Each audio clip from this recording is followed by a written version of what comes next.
Ahí está.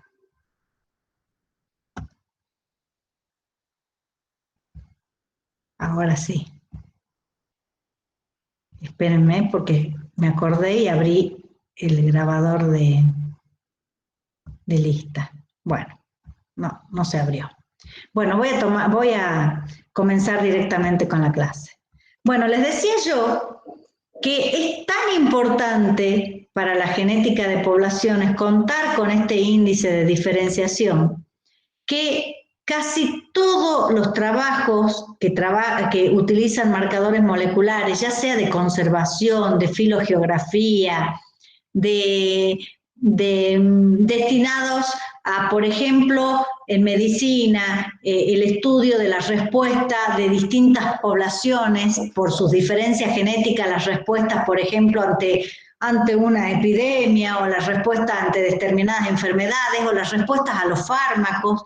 Se estudian muchos de estos índices FST, porque ustedes saben que las respuestas, por ejemplo, ante un medicamento no son iguales en todas las poblaciones, depende de la constitución genética. Entonces, conocer las diferencias entre las poblaciones es un indicativo interesante para poder analizar el por qué hay diferentes respuestas o el por qué el comportamiento de una población frente a un parásito, por ejemplo, es distinto.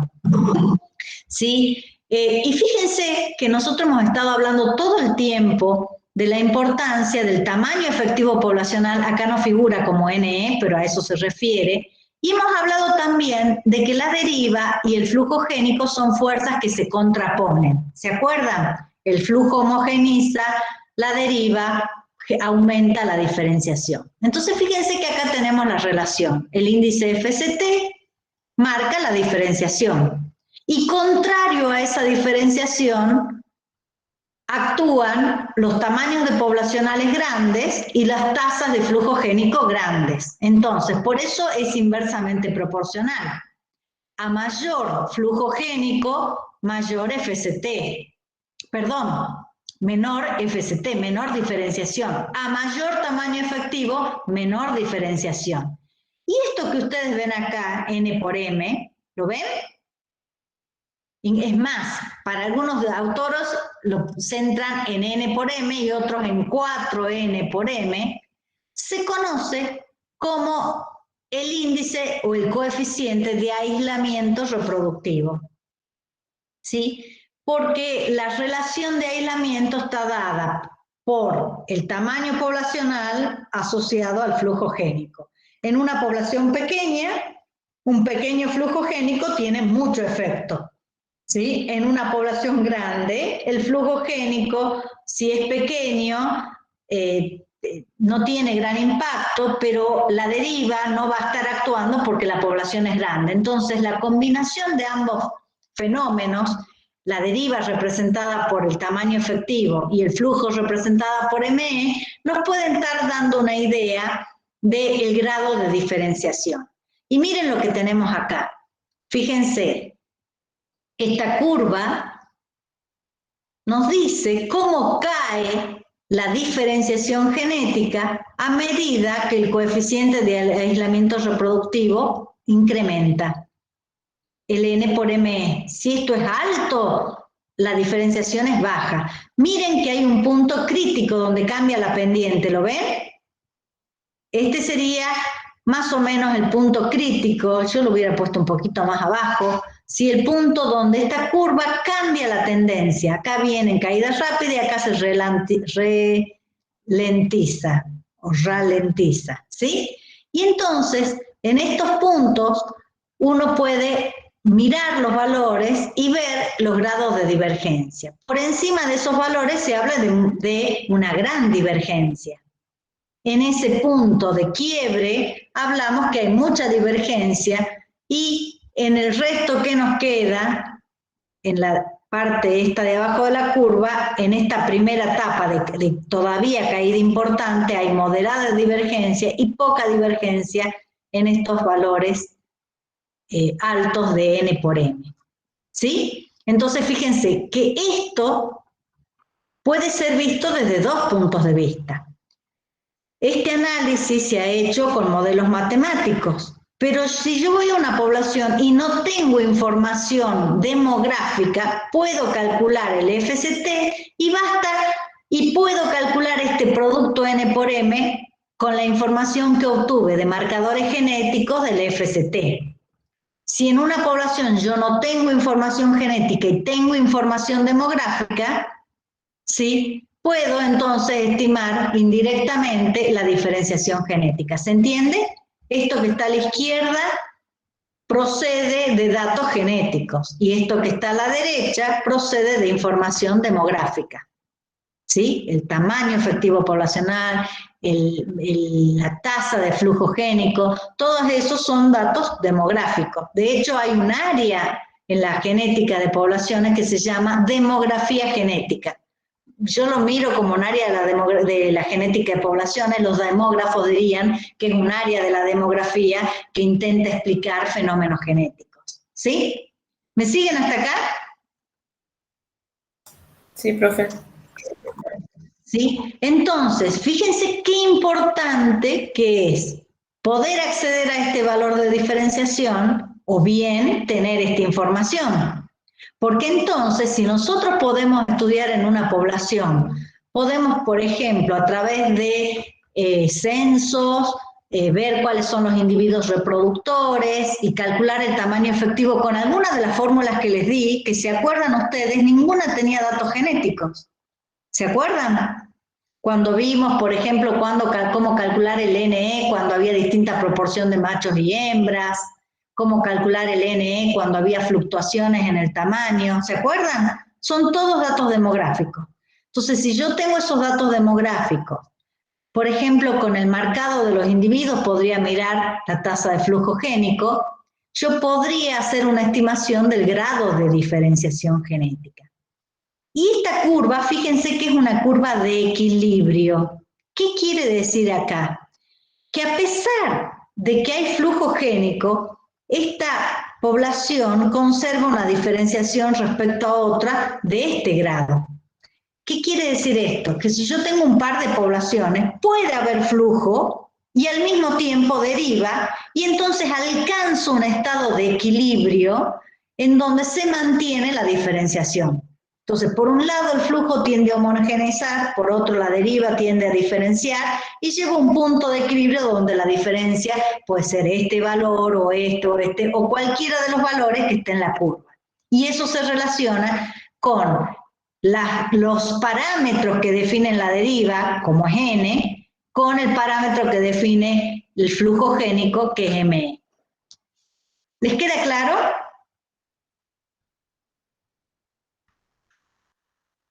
Por eso es muy importante mirar esta curva como una curva de equilibrio. Es decir, la población puede permanecer con esta diferenciación durante mucho tiempo a pesar de que hay flujo. ¿Por qué? Porque la deriva al mismo tiempo está ocasionando diferenciación. ¿Sí?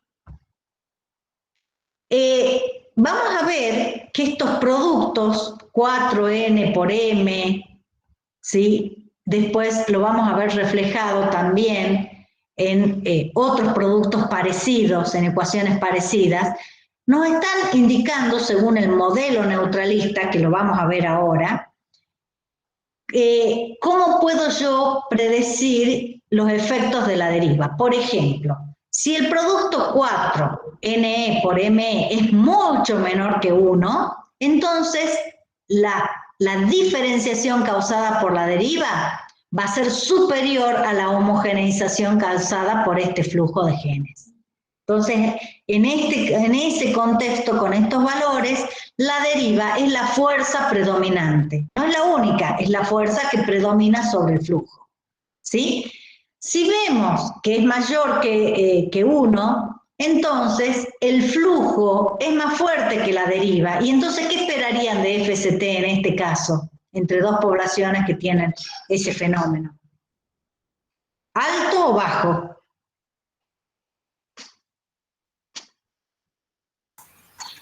¿Bajo? Bajo, exactamente, ¿sí? Bajo porque quiere decir que la fuerza de homogeneizar de hacer parecida a las poblaciones que ejerce el flujo génico supera a la tendencia de la deriva a diferenciar. ¿Sí?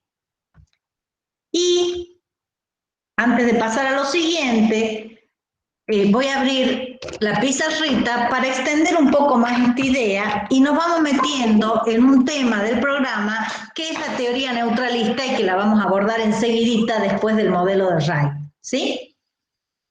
Déjenme decirles, a ver, abro la pizarra, me olvidé de abrirla antes.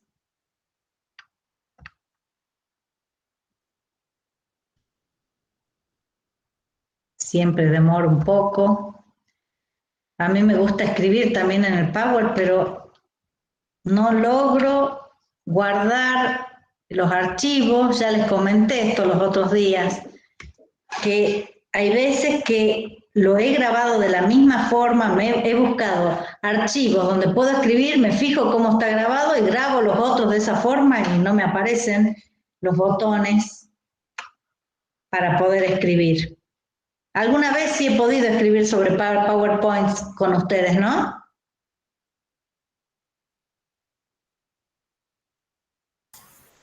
No recuerdo, profe. ¿No?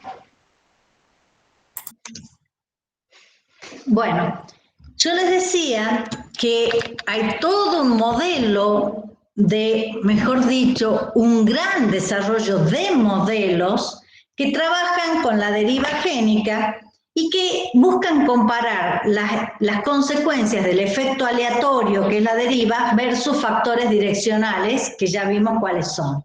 Acá tenemos la relación de deriva con flujo, pero hay otras relaciones equivalentes igual de importantes. Por ejemplo, 4n por s, si es menor que 1, implica que la deriva es más grande o fuerte que la selección. ¿Sí? Quiere decir que una población con estas características, ese es el coeficiente de selección, obviamente, para un locus que tiene este coeficiente de selección, si el producto con NE y por 4 da menos que 1, quiere decir que la evolución en ese locus, en esa población, está dirigido por el azar más que por la selección. Es por eso que se puede, habiendo incluso selección, fijar caracteres o aumentar las frecuencias de caracteres que pueden ser deleterios. ¿Sí?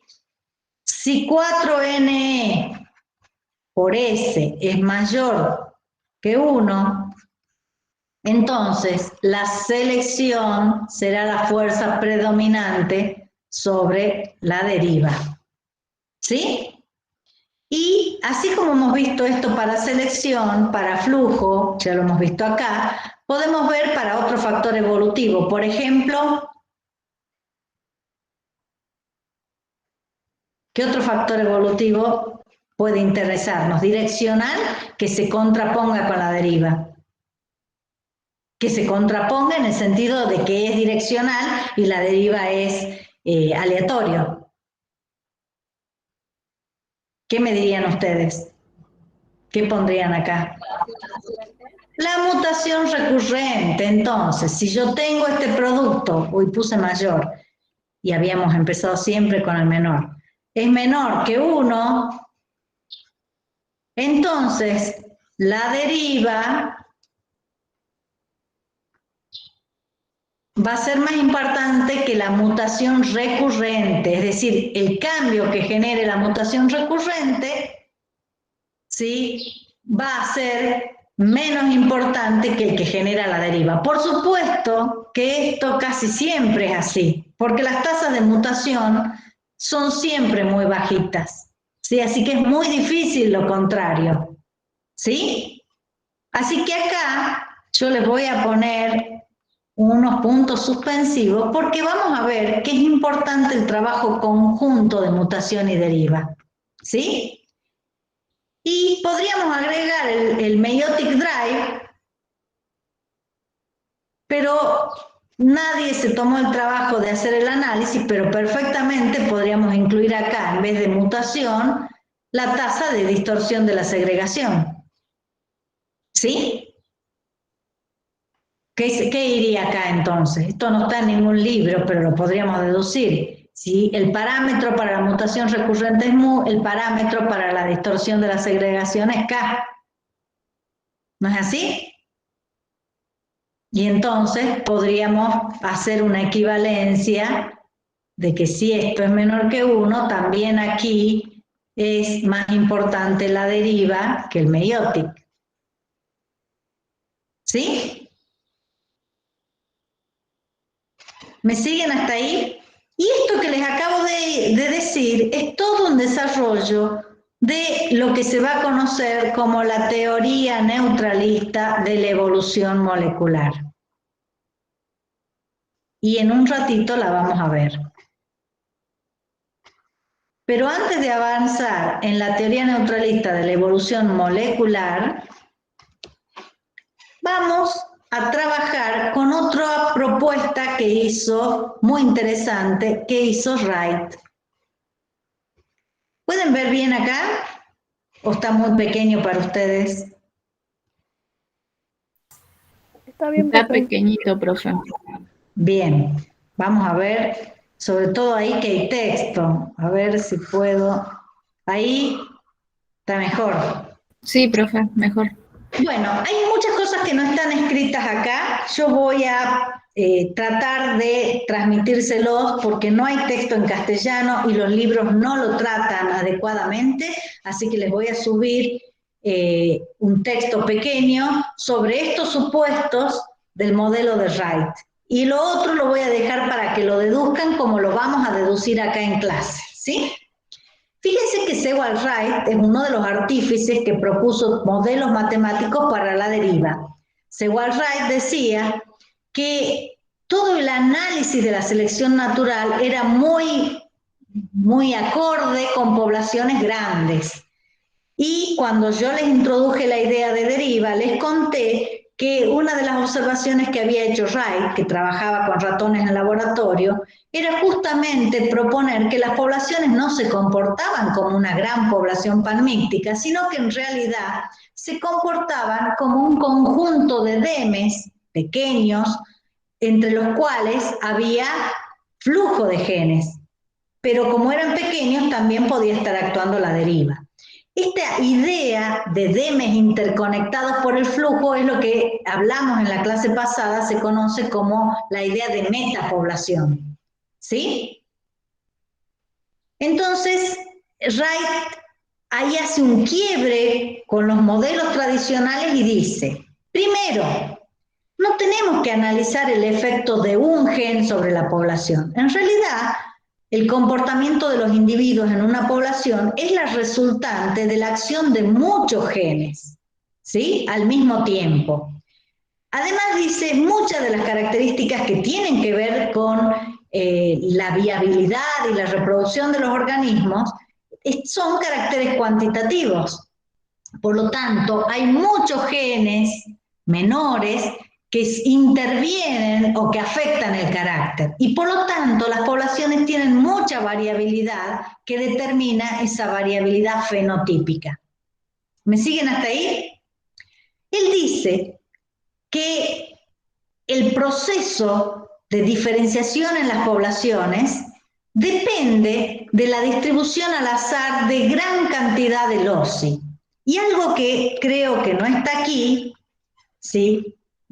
Ya me parece que no está, es otra idea muy importante, y es la idea o la pregunta que se hace Sewall Wright, ¿cómo es posible que una población que está más o menos adaptada a un determinado ambiente pase a una adaptación mayor, ¿sí? Si esa adaptación mayor requiere de otros alelos que estén trabajando. Entonces él dice, es muy difícil, pensemos, y ahora les voy a reducir esto para poder dibujar, dice él, pensemos como que la adaptación es una suerte de espacio de eficacias biológicas. Si yo viera de perfil, podría representar ese espacio adaptativo como si fueran montañas.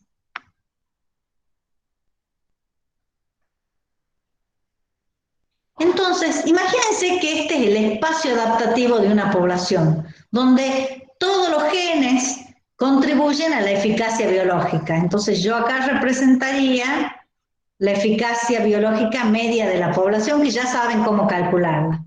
¿No es así? Entonces, uno podría decir, bueno, una población que esté en este lugar, para alcanzar esta mayor eficacia biológica, ¿qué le tiene que pasar? Tiene que descender, ¿no es así? ¿Cómo va a descender si la selección nunca disminuye la eficacia biológica? Siempre o la mantiene o la aumenta. Entonces la pregunta de él era básicamente esto: ¿cómo una población puede pasar de un estado de adaptación a otro mejor si esto está en un espacio adaptativo desplazado, en un equilibrio desplazado? ¿Por qué desplazado? Porque esto requiere combinaciones genéticas muy distintas a estas. Entonces él dice, ¿cómo hace para llegar hasta acá? La selección no se lo va a permitir, la selección no va a permitir que baje.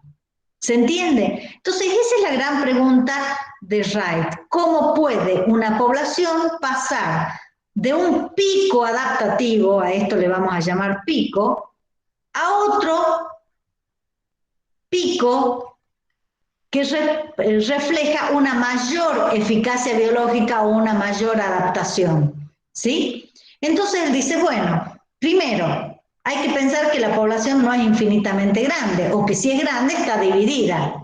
A su vez hay que pensar que esa eficacia se construye no con un único locus, sino con la interacción de muchos loci. Al final yo tengo que el individuo tiene una aptitud determinada, pero como consecuencia de la intervención de múltiples loci, que muchos caracteres son cuantitativos, y aparece también esta idea.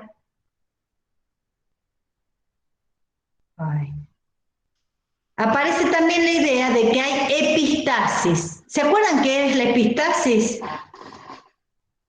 Ustedes han estudiado las epistasis de dos locus en genética, ¿sí o no? De dos loci, perdón. Un locus que afecta la expresión de alelos de otro loci, ¿no se acuerdan de eso? Dominante, recesiva, doble dominante. Sí, profe, sí. Bien, bien complejo. Bueno, imagínense ahora esto más complejo aún. No son dos loci, son muchos los loci los que interactúan, ¿sí? Y en esa interacción de genes, la eficacia biológica resultante es mucho más compleja de deducir, ¿no es así? Entonces él dice, primero, la eficacia biológica no resulta de mirar un único locus. Tenemos que pensar que hay muchos loci, que todos los genes de una especie pueden estar afectando la eficacia biológica de modo distinto. Segundo, que muchos caracteres del fenotipo son cuantitativos y de por sí ya tienen muchos genes involucrados. Tercero, esos genes entre ellos interactúan entre sí e interactúan con el ambiente. Otra más, muchas de las diferencias selectivas son pequeñas, no son tan grandes. Es decir, si la selección opera con un coeficiente S de 0,01, la pregunta es, ¿estará dirigiendo la evolución de la población o el azar será más importante? Ya algo de eso hemos hablado hace un rato. Otra más, las poblaciones están sufriendo mutaciones todo el tiempo. Algunas mutaciones tienen efectos grandes, pero otras tienen efectos pequeños. Es más, algunas pueden tener efectos neutros. ¿Sí? Además también hay pleiotropía. ¿Qué era la pleiotropía?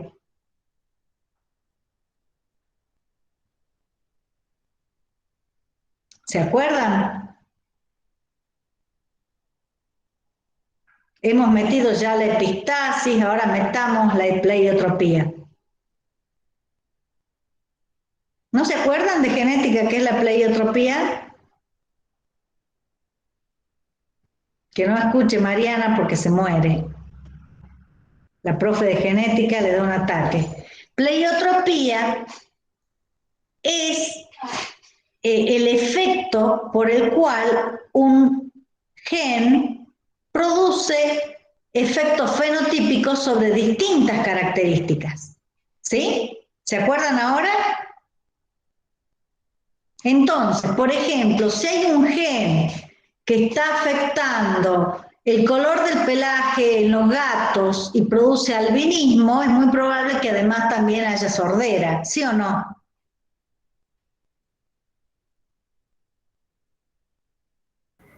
Sí, profe. ¿Se están acordando qué es la pleiotropía entonces? Sí, sí. Bien. A su vez, dice Wright, el ambiente no es uniforme.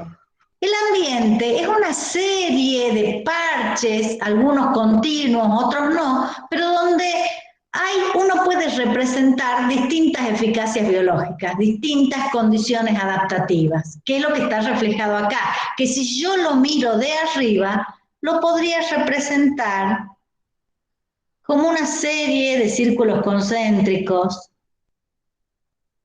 los que hacen mapas de topografía saben a qué me estoy refiriendo, ¿no es así? ¿Alguna vez han visto esto? Estas representaciones. Sí. ¿Sí? Bueno, y entonces él dice, estoy tratando de hacer un dibujito más o menos.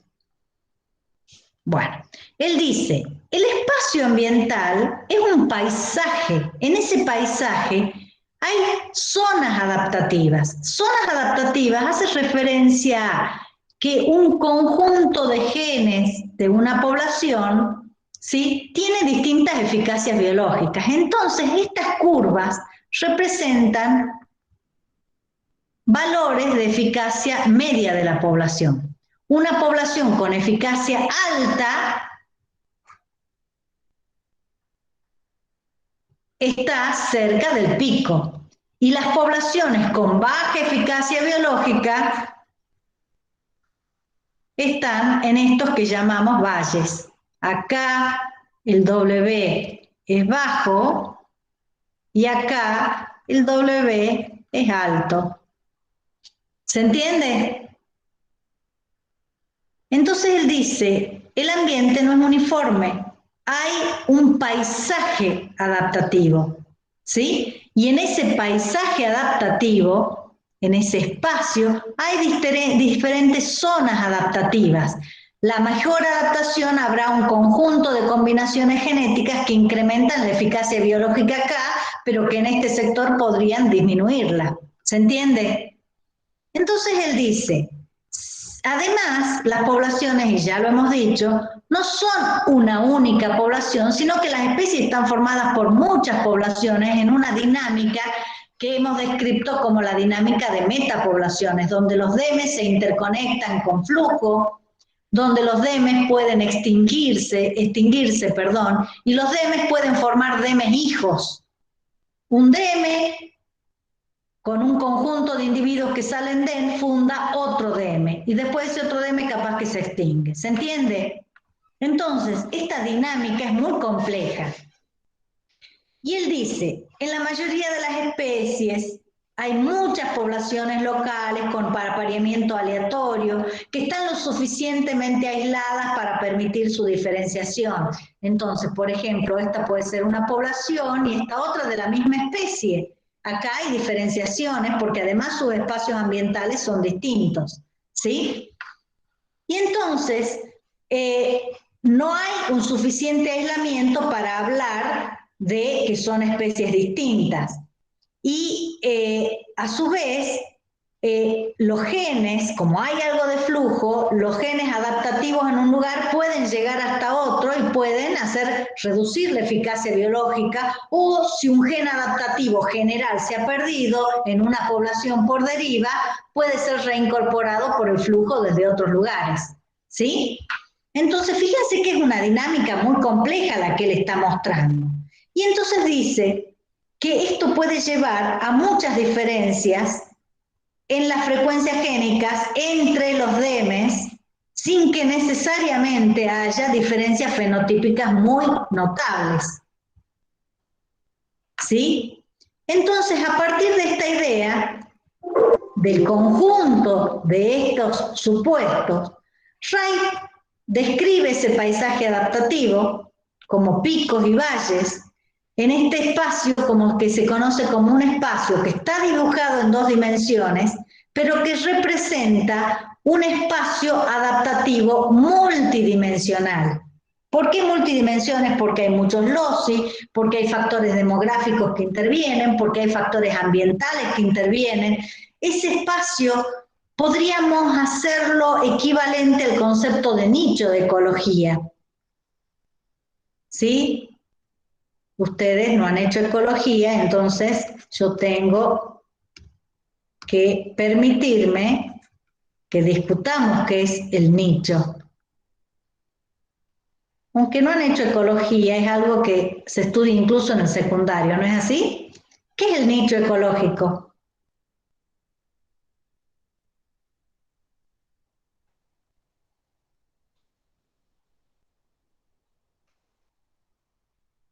¿Alguien sabe? ¿O alguien supone que es?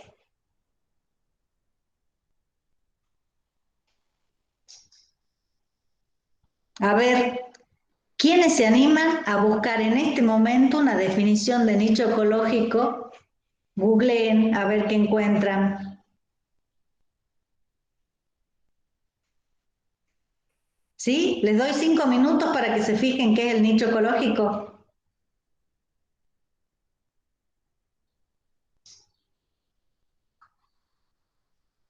No me digan que no les suene el término, díganme algo por lo menos. En ninguna materia han hablado de nicho ecológico. Acá en el chat están respondiendo. Andrea dice, espacio físico en el cual un organismo puede tener todo lo necesario para sobrevivir. Emanuel dice, creo que es el conjunto de factores de n dimensiones que permiten que una especie exista en determinado espacio. Bien, esa definición es la que nos interesa. Esa es la definición de Evelyn Hutchinson, si no me equivoco, ¿no? Se define el nicho ecológico como un espacio multidimensional. No es físico solamente. A lo mejor ni siquiera abarca el espacio físico, sino hace referencia a un conjunto de variables que toman valores en un rango específico, ¿sí?, que definen a una especie. Entonces, una especie, según esta idea de nicho, tiene un nicho ecológico que no comparte con otra especie. ¿Qué es ese nicho? La forma en que se alimenta, dónde vive, qué constitución genética tiene, qué horario del día utiliza para consumir sus presas, cómo toma los nutrientes del suelo, qué sé yo, todo lo que se les ocurra define el nicho. Por eso es una noción abstracta y se habla del espacio multidimensional. Si uno piensa en el espacio físico, ¿cuántas dimensiones tiene? 3. ¿Sí? En una dirección, en el plano, en otra dirección en el plano, y la otra, saliendo de ese plano, podría ser la altitud. ¿Sí? Además del espacio físico, el nicho ecológico incluye todas las otras variables que caracterizan a la especie y que la hacen apta para un determinado contexto ambiental. Y por contexto ambiental no solamente son las cuestiones físicas y químicas, sino también las interacciones con las otras especies. Por eso que es un concepto muy complejo. Y lo que está diciendo Wright es más o menos un concepto de nicho. La especie tiene un gran espacio adaptativo. Imagínense que hay quienes han tomado la idea de que, bueno, en una especie tengo muchas poblaciones. ¿Sí? Y cada una de estas poblaciones, si este es el espacio multidimensional de la especie, todo esto define la especie, pero el nicho de esta población probablemente sea distinto al de esta y al de esta. ¿Se entiende? Entonces, lo que dice Wright es que cuando hablamos del espacio adaptativo, no es un espacio geográfico, Y ese es el primer error que suelen cometer cuando quieren explicar el modelo de Wright, porque miran este dibujo y es un espacio bidimensional. Bidimensional porque es la forma fácil de representarlo y de dibujarlo. Pero lo que está diciendo es que cada una de estas curvas de nivel representa la eficacia biológica. Una población puede estar acá, ¿y cómo será su eficacia biológica? ¿Alta, mediana o baja? Si está acá. Alta. Alta. Y si está por acá, es baja. Y aquí, bajísima. Entonces, ¿cuál es la única vía por la que una población puede incrementar la eficacia biológica? Ir desde acá, hacia acá. Desde bajo a alta eficacia biológica. ¿Qué fuerza puede llevarla a subir a ese pico adaptativo que no es un espacio geográfico?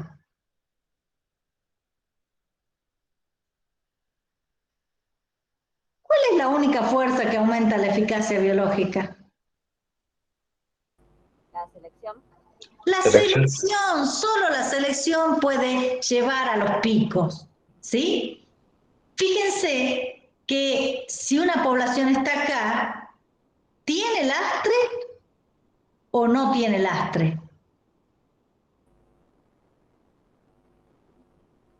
Si está acá, por ejemplo. Imagino que tiene lastre. Tiene lastre porque su eficacia biológica es menor que la máxima que podría alcanzar en ese espacio multidimensional, ¿no es así? Bueno, entonces, con todas estas consideraciones, Wright dice, hay 6 grandes circunstancias distintas. Esto está tomado del trabajo original de Wright planteado en la década del 30. Miren, escrito a mano y los dibujos a mano. Sin embargo, este modelo no fue usado mucho tiempo porque es difícil de interpretar, pero cada vez, yo en los primeros libros no lo veía plasmado y ahora en algunos libros de evolución sí veo que se habla más frecuentemente del modelo de Wright, que es muy importante porque con todos los supuestos que hemos mencionado, Wright trata de ver cómo pueden las poblaciones cambiar de espacio adaptativo o de zona adaptativa con la intervención de todas las fuerzas evolutivas. La única fuerza evolutiva que no está representada en estos casos es el meiotic drive, que para la época en que lo redactó Wright no estaba mencionada, ¿sí? Entonces él dice, pongamos un caso A. En ese caso A, ¿sí? Ay, quiero marcar acá y lástima que no me deja poner el puntero. En este caso A, yo tengo una población que tiene una tasa de mutación alta, dice mutación incrementada, ¿lo ven? Si hay una mutación incrementada, esa población tiene poca o mucha variabilidad. Muchas. Mucha. ¿Qué más dice? En este contexto, la selección no es fuerte. Por eso dice selección reducida. ¿Lo ven?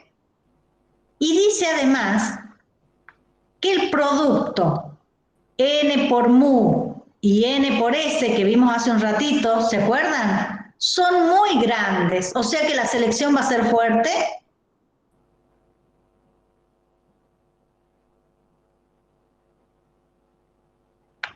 ¿Qué opinan ustedes?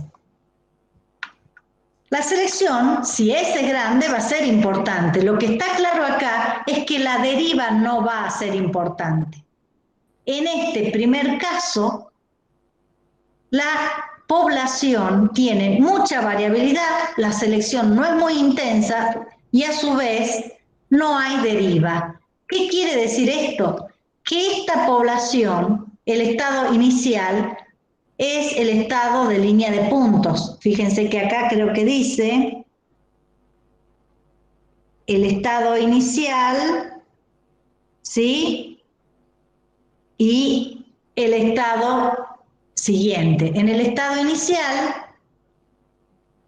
yo tengo la población en un pico que parece reducido. ¿Qué quiere decir esto? Quiere decir que al principio pocas combinaciones genéticas explican la máxima eficacia biológica. Mientras que, como la selección está bastante relajada y hay mucha variabilidad genética, ¿qué quiere decir esto? Que esta máxima eficacia biológica que tenemos acá puede alcanzarse con una gran cantidad de combinaciones genéticas. Y por eso él dice, el pico se amplía y grafica el círculo por fuera del estado inicial. ¿Lo ven? Tratando de representar que hay una alta eficacia biológica, pero que esa alta eficacia biológica se consigue con distintas constituciones genéticas. No hay un mejor genotipo y por lo tanto eso representa la ampliación del pico. ¿Está claro? Veamos el caso B. En este caso, la selección es fuerte o hay poca variabilidad genética producida por mutación. A pesar de eso, la deriva no es importante, por eso pone como que 4N-mu y 4NS son muy grandes, ¿sí? ¿Qué quiere decir? Estas dos son poblaciones grandes, estas podrían explicar la visión tradicional de la selección. La selección es la fuente principal que conduce a la evolución de las poblaciones. Dice, en este caso, que la selección es muy fuerte, a pesar de que pueda haber variabilidad o que la mutación es reducida, lo que me está diciendo es que esa población, para estar en la alta eficacia biológica, solo se va a conseguir con pocas combinaciones genéticas. A lo mejor hay algunos pocos genotipos que son los mejores. Entonces, esto va a llevar a que la población reduzca ese pico adaptativo. ¿Qué quiere decir? Que ahora la línea concéntrica, que era el estado inicial, es reemplazada por, quiero usar la flechita, pero en la figura se pierde, ¿sí? Es reemplazada por la línea de puntos. ¿Lo ven ahí? Esperen, que creo que tengo una solución para poder escribir. Vamos a hacer lo siguiente. Que me pone nerviosa lo que no puedo escribir encima.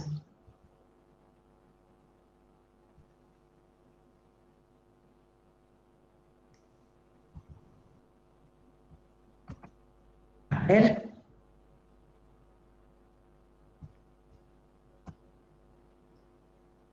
A ver si me deja agrandar. Bueno, capaz que ahora voy a poder escribir encima. O por lo menos marcar con alguna flechita. ¿Sí?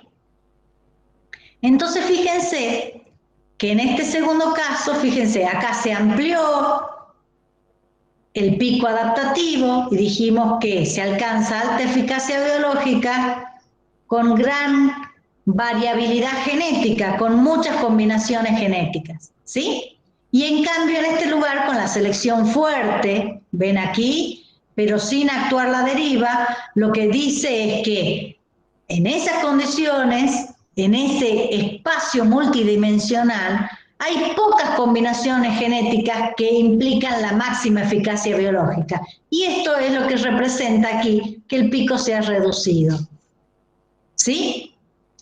En estos dos casos, la selección es la causa fundamental de que la población no salga del pico. Fíjense que no puede cambiar de acá a acá bajo estas circunstancias. ¿Se entiende hasta ahí?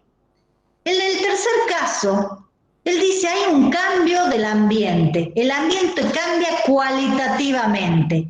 Y entonces una población que estaba adaptada quedó ahora fuera de lugar, quedó en una zona de menor eficacia biológica. Ahora el pico está acá, antes estaba acá. Y entonces, bueno, ¿qué le puede pasar a esa población que quedó desajustada? Si tiene la variabilidad suficiente, ¿quién la va a impulsar hasta el nuevo pico?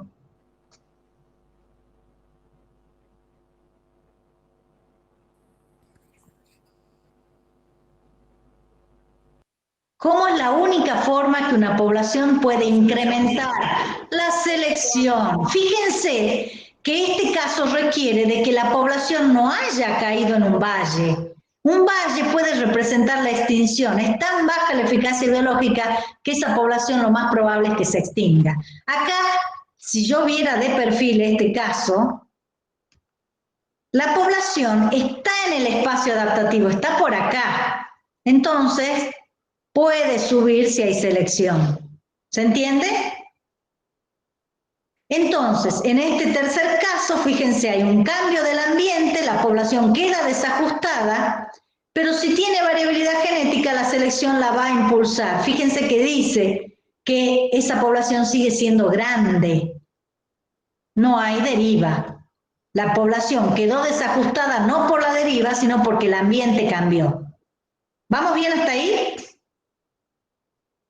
Cuarto caso.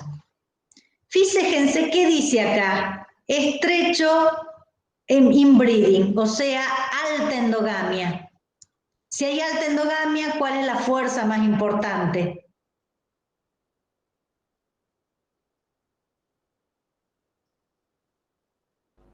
La deriva.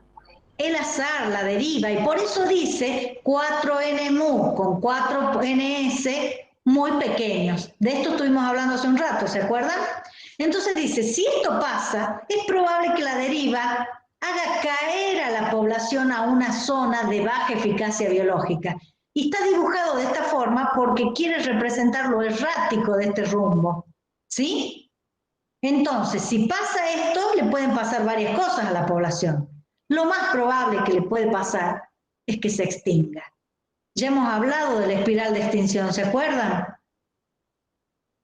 ¿Sí? Entonces, si una población pierde su eficacia biológica, va a ir perdiendo de tamaño, esto va a ir acelerando la endogamia y finalmente hasta puede llegar a extinguirse. ¿Sí? Así que con deriva sola no puede una población pasar de un espacio, de una zona adaptativa a otra zona adaptativa, porque en el valle se va a extinguir. ¿Sí? Lo que puede pasar es otra situación. En esta situación, fíjense que dice que hay leve endogamia y que los productos 4N-mu y 4NS son medios. ¿Qué quiere decir? Que aquí alternan los efectos de selección y deriva, y por eso tenemos esta curva errática, ¿la ven? Esta curva fluctúa alrededor del pico, eventualmente puede caer en un valle, una población, pero habrá momentos en que esté cerca del pico porque la selección fue un poco más intensa que la deriva. ¿Sí? Entonces, en estos casos, también lo que dice él, lo que puede pasar es que esté dando vueltas con eficacias biológicas no máximas, y en un caso extremo hasta puede caer en un valle y de vuelta. En el valle, ¿qué le pasa a la población? Se extingue. El problema que se le presenta a Wright es cómo las poblaciones atraviesan valles de eficacia biológica. ¿Sí? Y entonces, él dice, todo esto es lo que ya venimos sabiendo. Nada de esto es nuevo. De esto ya venimos hablando, de la deriva, de la selección, una selección que permite muchas combinaciones genéticas, por ejemplo, la heterocigosis. Si hay selección a favor del heterocigoto, en muchos loci podríamos estar con este mecanismo, ¿sí? O una selección direccional muy fuerte aquí, ¿sí? Entonces, lo que él dice es, hay una situación que es más real que todas estas otras, y es considerar que la población no es única, sino que está formada por muchos demes. Estos demes, por acción de la deriva, pueden estar en distintas zonas del espacio adaptativo, algunas incluso en zonas de valle, pero no se extinguen, porque estas líneas que están acá, ¿qué estarán representando esas líneas? Esto, ¿qué representará? Flujo génico, profe. El flujo génico. Entonces él dice, el hecho de que haya muchos demes explorando distintas zonas del espacio adaptativo, y explorando me hago referencia a que están con eficacias biológicas medias bajas, pero están en distintas combinaciones de ese espacio multidimensional. hace posible que algunos de ellos entren en la zona de riesgo de extinción de los valles. En la teoría de metapoblaciones nos dirán que muchos de ellos pueden llegar a extinguirse. Pero acá lo que dice Wright, es probable que algunos no se extingan porque el flujo puede traerles aquellas variantes que son muy importantes para la supervivencia. ¿Sí?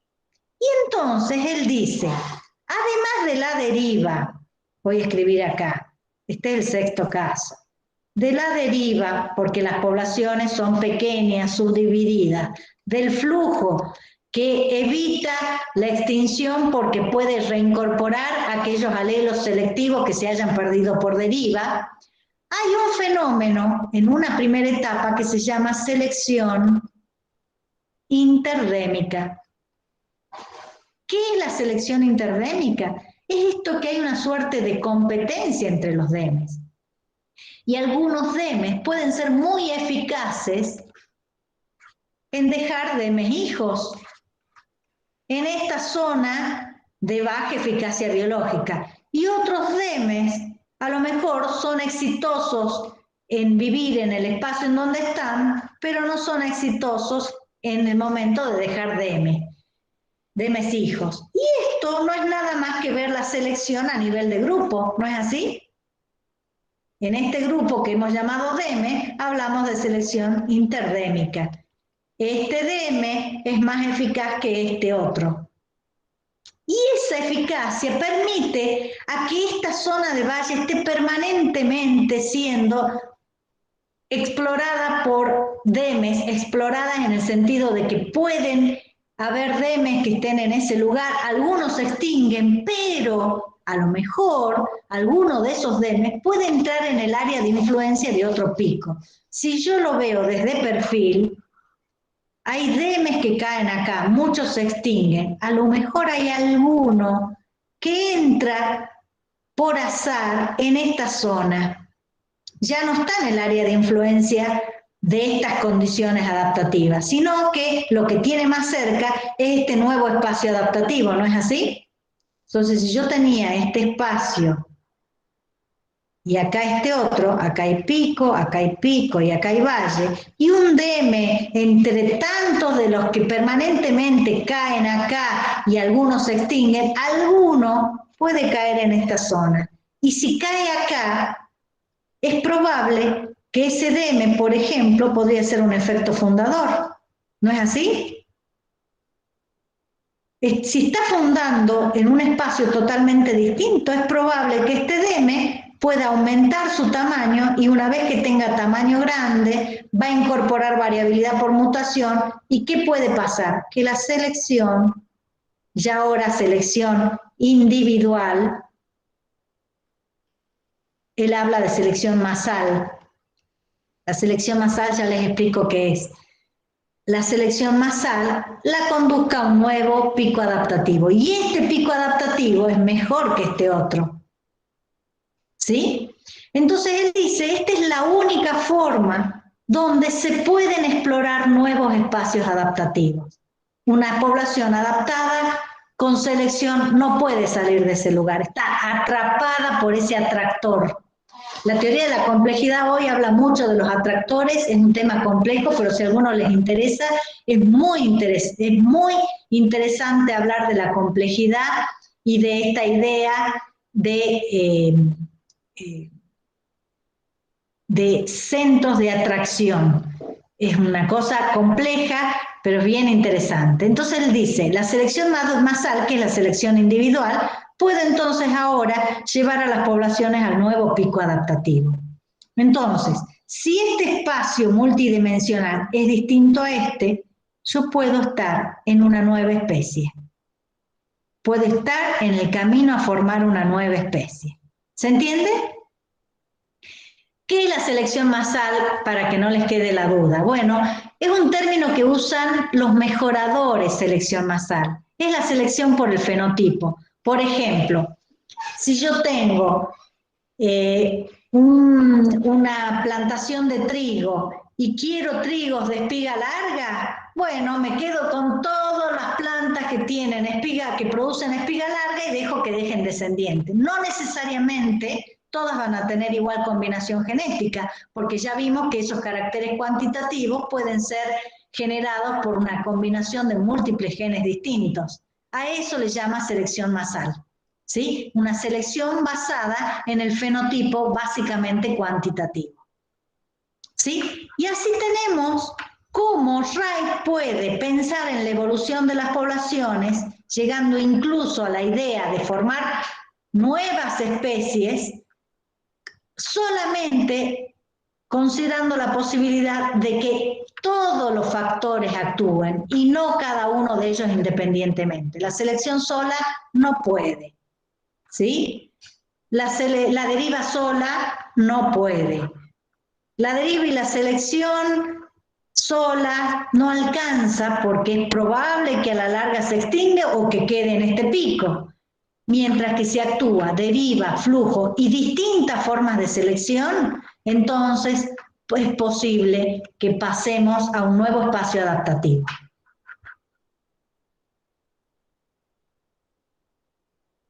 Ahora sí volvamos al dibujito original de Wright. Me paro ahí y escucho preguntas.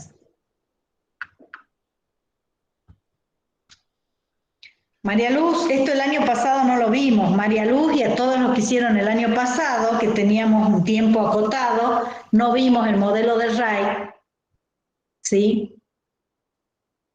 Pero este año con un cronograma que tiene todo el tiempo disponible, está nuevamente incluido. ¿No tienen preguntas?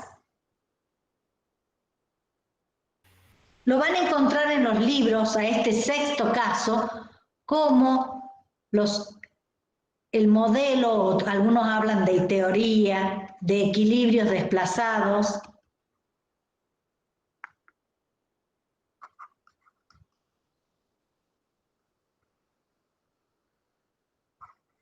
Equilibrios,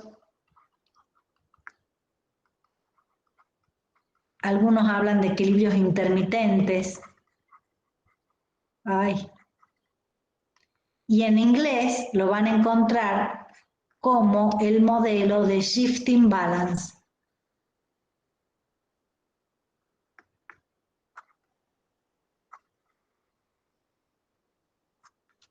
¿Sí? Refiriéndose a este último caso.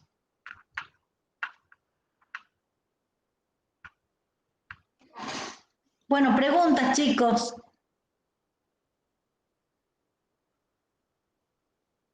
Fíjense un detalle. En F dice división en razas locales. Esa idea de raza local es el concepto de Demme. Y raza hace referencia muchas veces a la idea de que tienen una adaptación local, ¿sí? Fíjense que acá el N y el M aparecen con minúscula. Y aparece por primera vez el M, ¿lo ven? Con minúscula porque hace referencia no a toda la población, sino a cada uno de los DMs. Y algo más, sigamos trabajando con esta idea. Quedó esto un mamarracho, pero me parece que era útil, ¿sí? Fíjense, si tuvieran que poner en este gráfico el FST, ¿dónde lo pondrían? ¿Cuántos FST habría?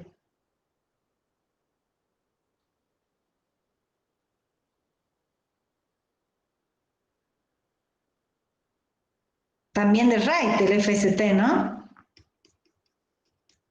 ¿Se acuerdan?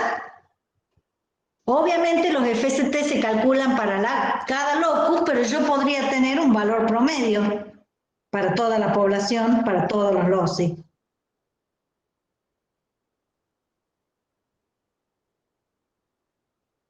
A ver, piensen, ¿dónde podrían? ¿Dónde ubicarían?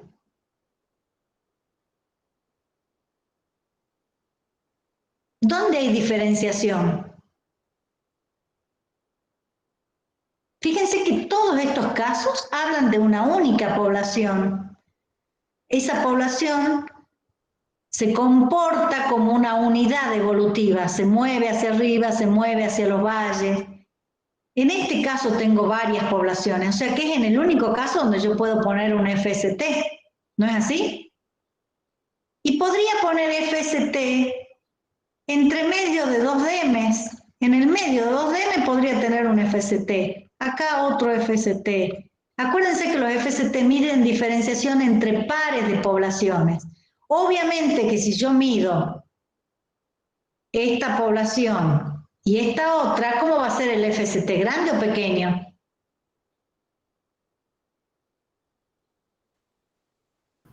Grande. Grande, más grande que si mido esta con esta. ¿Sí? Porque tienen más flujo entre ellas. Acá el flujo, fíjense que llegó, ¿se acuerdan el modelo de piedras de paso? Para llegar flujo, un gen desde acá hasta acá, y solamente lo pudo hacer con estas poblaciones en el medio. ¿No es así? Los individuos deberían haber pasado por estos DMs y eso a lo mejor ocupa muchas generaciones. ¿Les queda claro? Sí, profe. Bueno, no estoy viendo el chat, pero no sé si hay preguntas en el chat.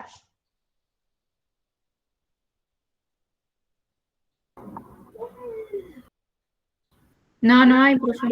No, profe. Bueno, entonces vamos a seguir avanzando con nuestra clase. Vamos a hacer un corte acá y vamos a hacer una especie de resumen de cómo se venía viendo el tema de la variabilidad genética. Cuando comenzamos la asignatura en la segunda unidad y hablamos de la variabilidad genética, yo les dije que la única forma de estudiar la evolución era mirando a través de la variabilidad genética. La variabilidad que hay en un momento me permite pensar y proponer hipótesis de qué le pasó. Y la variabilidad genética que hay en un momento dado también me permite a mí hacer proyecciones y pensar qué le puede pasar a esa población. Por ejemplo, la gran conclusión de que si hay poca variabilidad, hay riesgo de extinción. ¿No es así? Entonces, hace muchos años, miren, acá estamos hablando de Müller. Müller es un genetista que trabajó mucho en la primera mitad del siglo XX. ¿Sí? Lo conocen de genética. Müller, que era un genetista clásico, pensaba que las poblaciones tenían poca variabilidad genética. Ese modelo se conocía como modelo clásico, ¿sí? Y viene de la genética clásica. Müller decía que si yo tomara un cromosoma de un organismo diploide, la mayoría de los loci serían homocigotos, ¿lo ven? Cada letra representa un locus y si es mayúscula y minúscula implica que acá tengo variabilidad genética. Entonces él dice, en términos generales las poblaciones son casi puras. La mayoría de las mutaciones son deleterias y entonces la selección las está eliminando todo el tiempo. La selección es fundamentalmente purificadora. ¿Sí? En ese modelo clásico, él dice, eventualmente puede aparecer una mutación beneficiosa, imagínense que dé mejora la eficacia biológica. Va a aparecer en estado heterocigoto y la selección nuevamente purificadora va a reemplazar el alelo de grande por el de chiquitito. Por lo tanto, en este contexto, voy a volver a abrir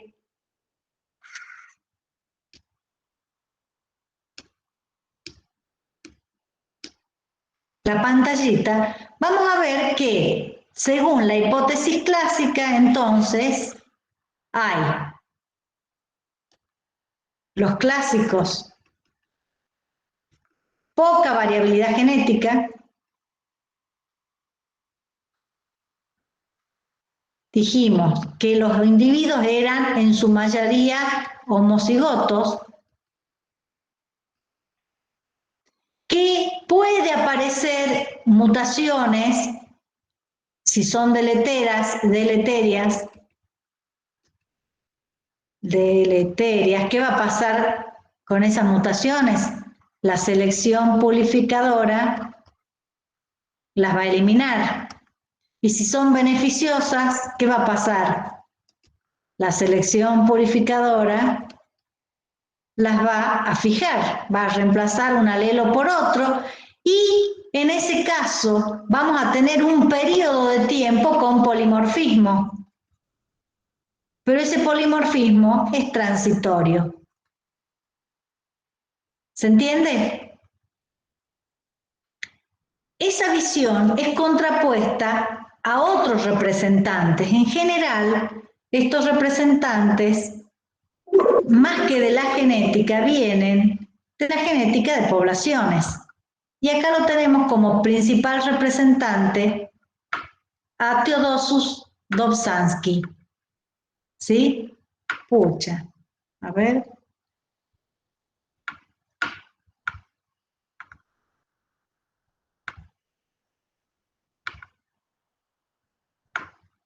No me deja achicar bien, pero no, es muy loco. Con algunas diapositivas se puede y con otras se sale. Bueno, en el modelo equilibrado, ¿qué notan de diferencia con el anterior?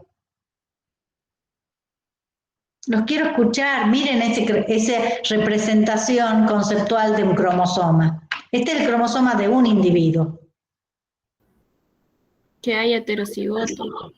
¿Qué hay? La mayoría de los loci tienen heterocigosis. Y entonces él dice, lo normal es la variabilidad. La mayoría de los individuos es heterocigotos para todos los loci y solo para algunos son homocigotas. Por ejemplo, D. Ah, no, no es D. Esperen, a ver, acá no dibujé, no hay ninguno ningún homocigota, ¿sí? Entonces él dice, podríamos haber dibujado un locus FF homocigota. Él dice, hay mucha variabilidad genética. Y hay mucha variabilidad genética no porque hay mucha más mutación que en el otro modelo, sino porque la misma selección mantiene la variabilidad genética. ¿Cuál es la forma de selección que vimos que mantenía variabilidad genética?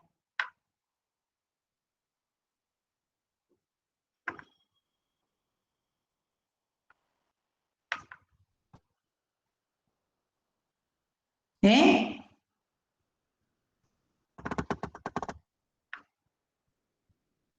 Los escucho, chicos.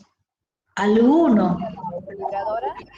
Bien, en el modelo equilibrado, y por eso se llama modelo equilibrado, la principal forma de selección es hay selección purificadora, pero además hay selección equilibradora, es decir, la selección que favorece al heterocigoto. Y ellos dicen, hay mucha variabilidad. Lo común es la heterocigosis, ¿sí? La selección purificadora va a estar eliminando las mutaciones deleterias, va a estar reemplazando mutaciones beneficiosas, pero no hay una mejor alelo que otro. En realidad hay un genotipo mejor que otro, que es el genotipo heterocigoto, ¿sí? Y por lo tanto, esta forma de selección, ¿qué tipo de polimorfismo genera?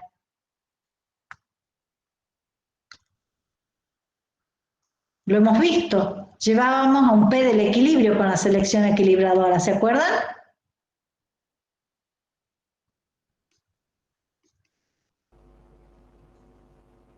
Un polimorfismo que es estable. ¿Se acuerdan que cuando vimos selección, vimos que podíamos calcular un P del equilibrio? Y en ese P del equilibrio era distinto a 0 y distinto a 1. Había o estaban presentes los dos alelos. ¿Se acuerdan? En proporción 0,5 cada uno.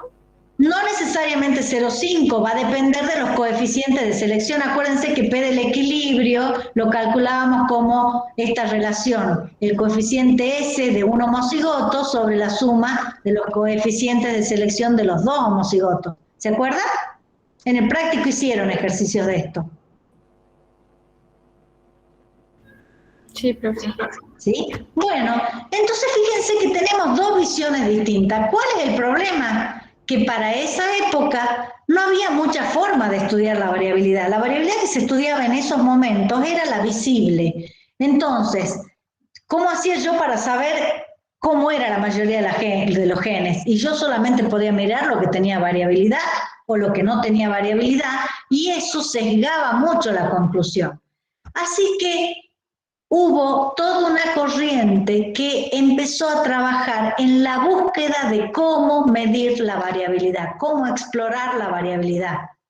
Y aquí aparece este señor Lewontin, muy importante, miren, acá está Ayala, ¿sí? Ayala fue sacerdote un tiempo y después dejó, y es asesor del Vaticano, y me enteré hace poquito, viene la parte de chisme de la teoría de la evolución, que fue despojado de todos sus méritos alcanzados en la universidad donde él trabaja en Estados Unidos y desde donde era honoris causa el año pasado, luego de un juicio por acoso sexual. Miren qué triste historia, una persona que tuvo un reconocimiento impresionante después de los 80 años, ha quedado totalmente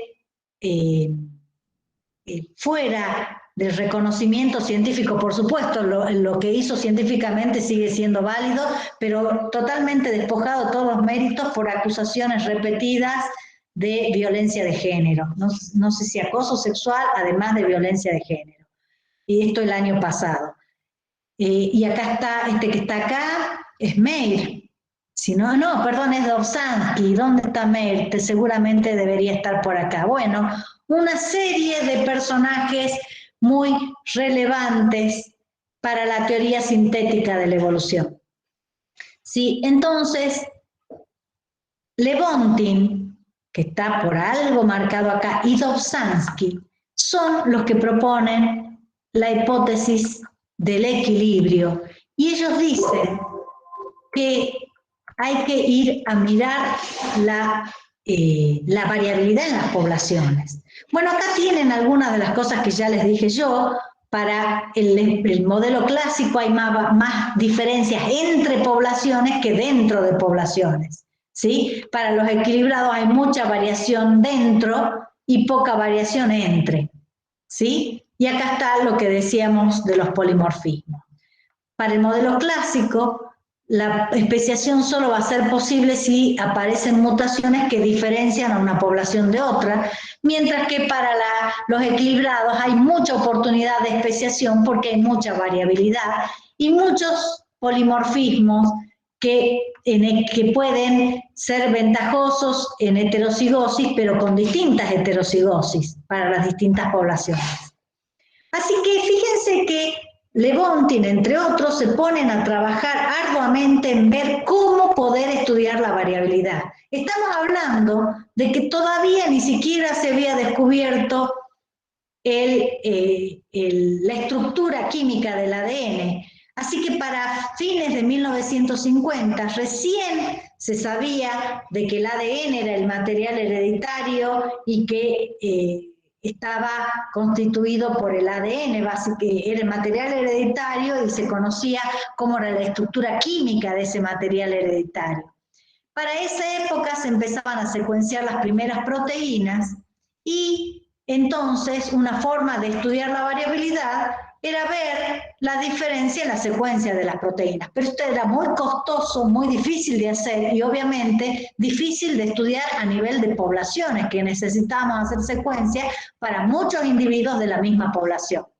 Y así, ¿sí? Aparece una técnica que produjo un salto conceptual en la teoría de la evolución. Fue la posibilidad de medir la variabilidad de los polipéptidos, ¿sí? Viendo cómo se desplazaban en un campo eléctrico y luego tiñendo los productos de esa corrida electroforética y viendo dónde se encontraban. Ya hemos hablado de la electroforesis. Esta electroforesis es para proteínas y los estudios masivos de electroforesis de proteínas mostraron que había mucha variabilidad para un mismo tipo proteico. Así que a finales de la década del 60 se propone o se llega a la conclusión de que hay mucha variabilidad genética a nivel expresada a nivel de las proteínas. a finales de 1970 ya hay muchas secuencias de ADN y entonces se empieza a estudiar la variabilidad directamente en el ADN. Ya saben ustedes que a partir del desarrollo de la PCR en la década del 80 se desarrollan muchísimas técnicas, ¿sí?, para poder estudiar directamente el ADN, que son los marcadores moleculares que están ampliamente difundidos ahora, ¿sí? Entonces, Lewontin fue el primero en empezar a estudiar poblaciones naturales y a ver que había una amplia variabilidad genética. Este señor Lewontin lo vamos a traer nuevamente cuando analicemos la macroevolución. Y en medio de esta disputa, donde queda claro que había mucha variabilidad genética, ¿sí?, se reformula la hipótesis clásica. ¿Y cómo se reformula? Con lo que se conoce hoy como la teoría neutra de la evolución molecular. El principal proponente es Kimura. ¿Qué dice Kimura? Kimura, su discípula Ota, ¿sí?, son genetistas de poblaciones con un conocimiento y un manejo de la matemática muy importante.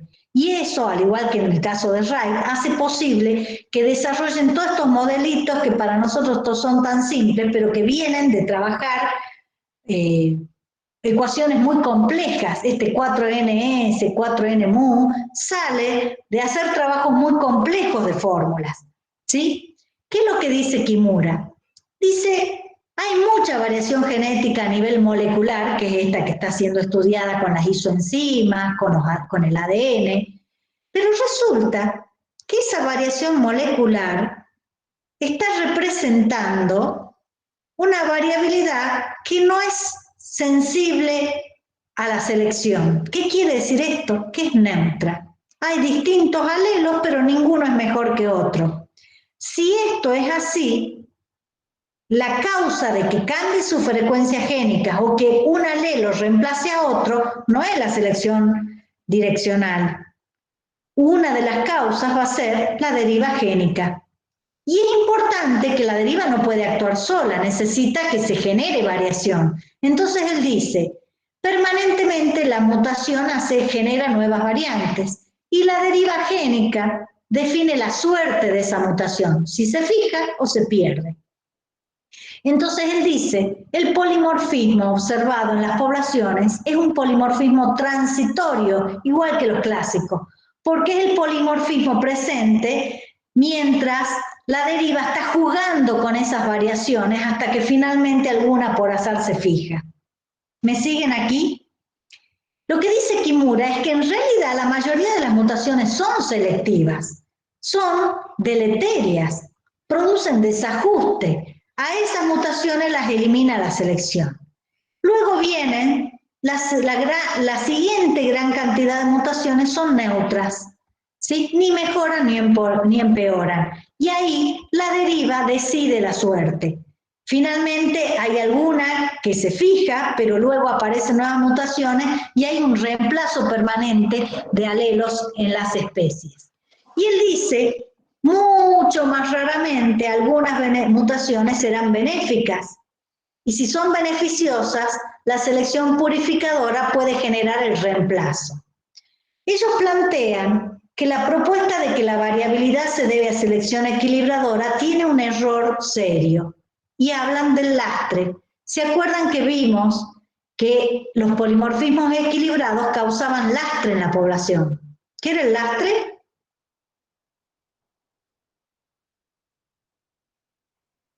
La pérdida de eficacia biológica. Exactamente. ¿Se acuerdan que vimos que el polimorfismo equilibrado siempre producía homocigotos y por lo tanto esa población tenía lastre, o sea que W era menor que 1? ¿Se acuerdan?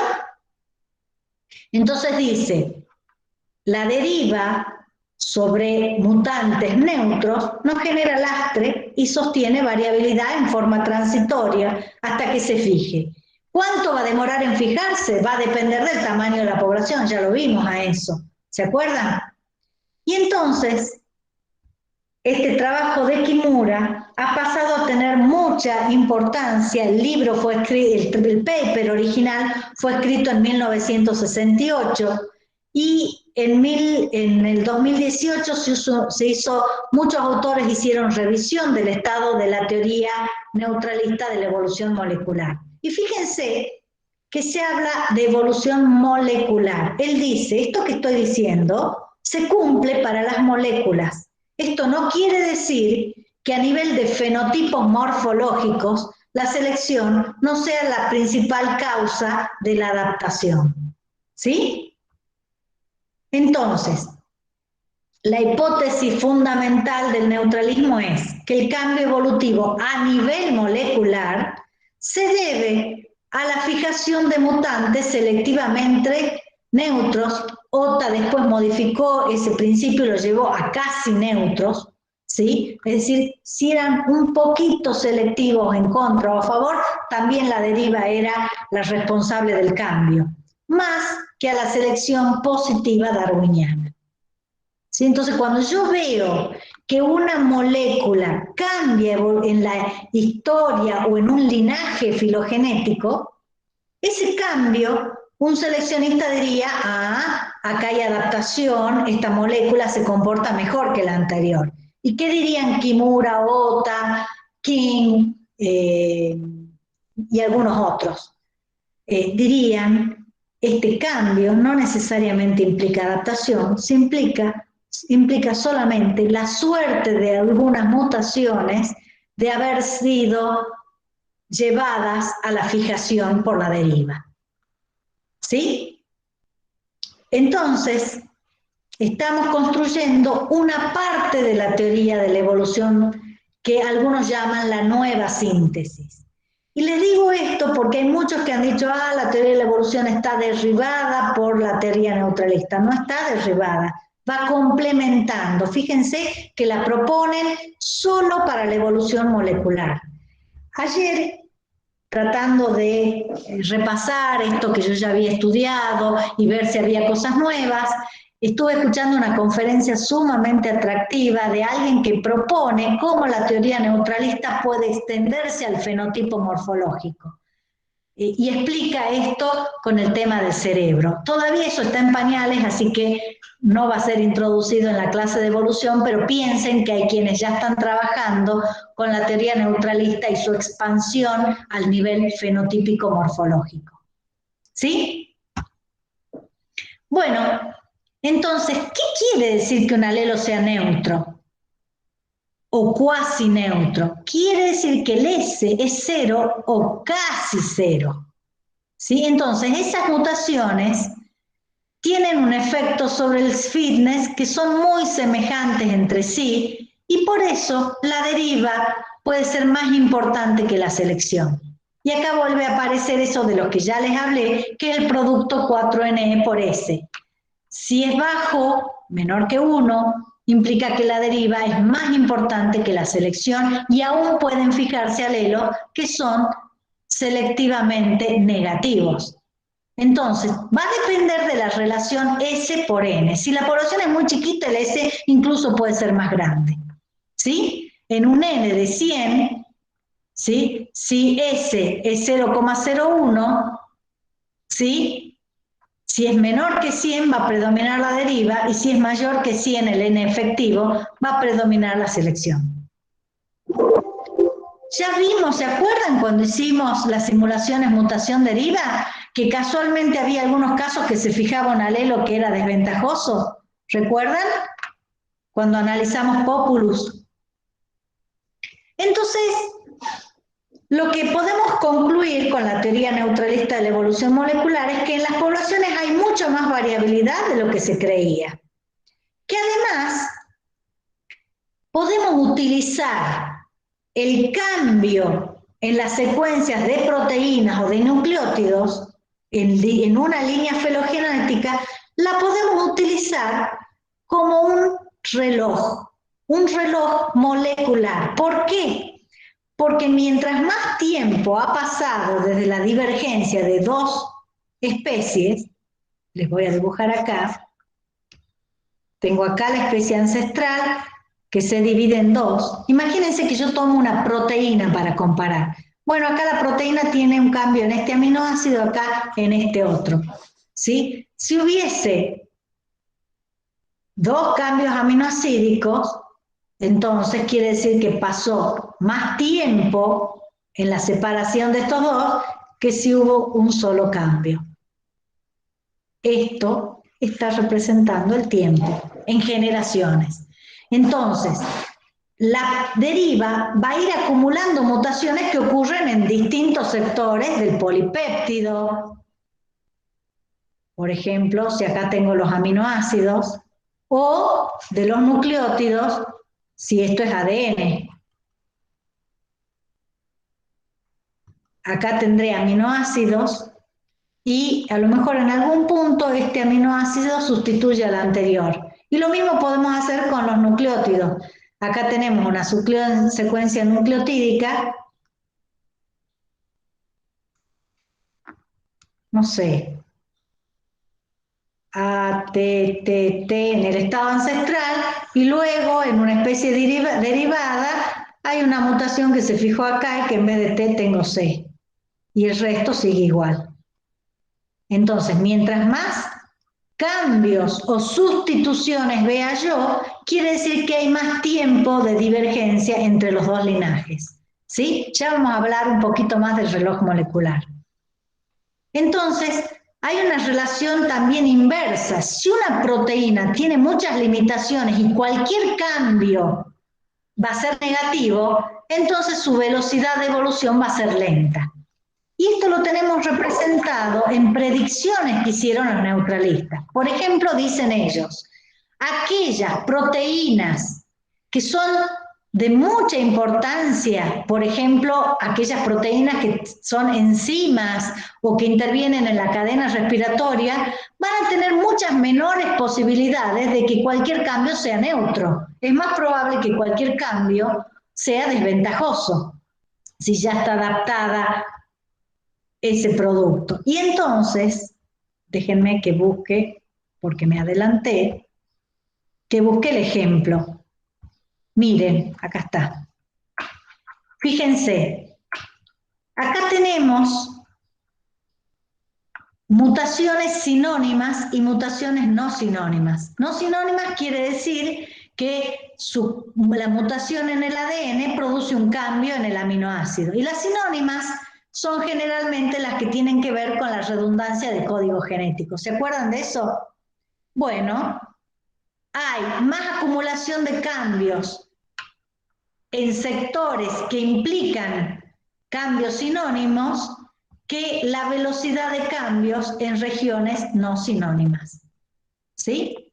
Ese es un ejemplo de la predicción que se cumple. Otra predicción, a ver dónde está el ejemplito. No está en esa, está en esta. Fíjense.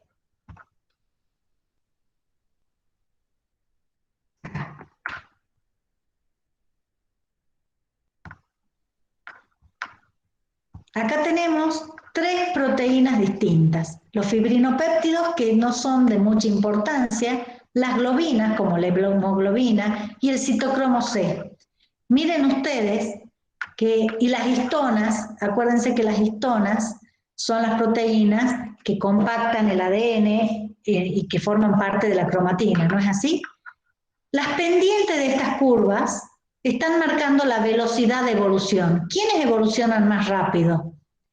¿Las curvas que están hacia la izquierda o estas hacia la derecha?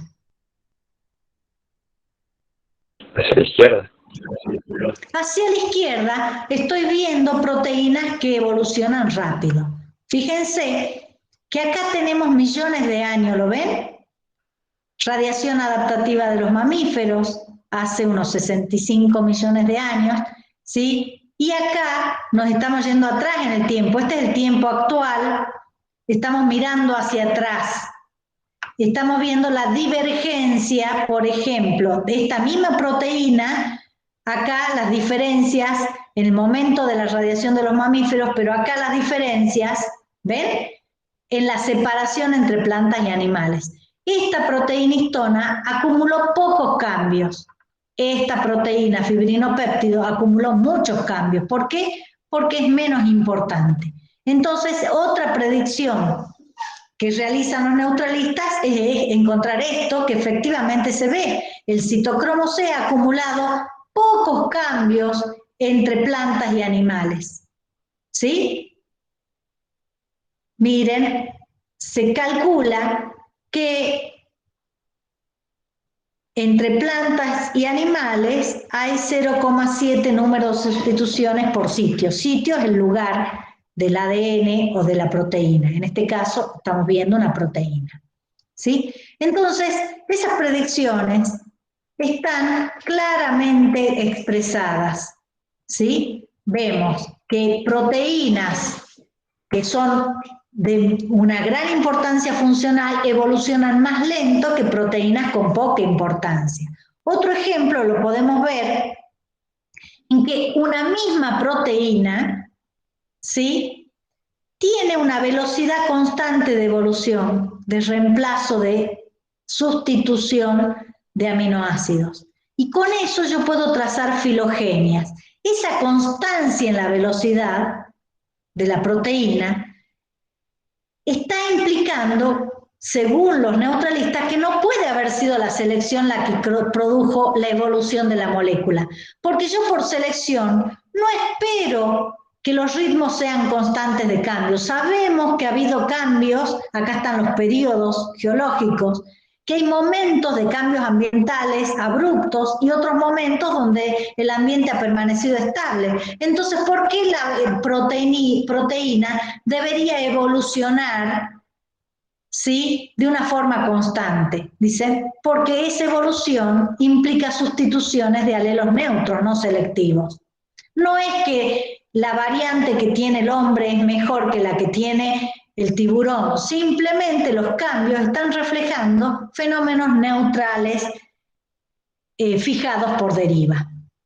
¿Sí? Fíjense que acá, dicen ellos, podemos trabajar con el concepto de reloj molecular. Y yo dejaría este tema para que lo desarrollemos más ampliamente en la próxima clase, porque ya me estoy pasando. Entonces, en la próxima clase vamos a ver otras predicciones del neutralismo, ¿sí? Y cómo el neutralismo se ha transformado en una hipótesis nula para probar selección. Miren qué interesante. Hay un cuestionamiento muy serio a la selección, es que siempre la selección parte de la hipótesis de que hay selección. Desde el punto de vista epistemológico es crítico eso. Se dice que hay que buscar algo, que uno siempre tiene que poner a hipótesis contraria a lo que quiere probar. Y entonces el neutralismo ofrece esa posibilidad. Yo tengo que proponer que algo es neutro y entonces, si no se cumple, pienso que hay selección o deduzco que hay selección. ¿Sí? Todo esto lo vamos a trabajar en la próxima clase y vamos a hacer algún ejercicio de resolución de reloj molecular. Dejo de compartir, dejo de grabar primero.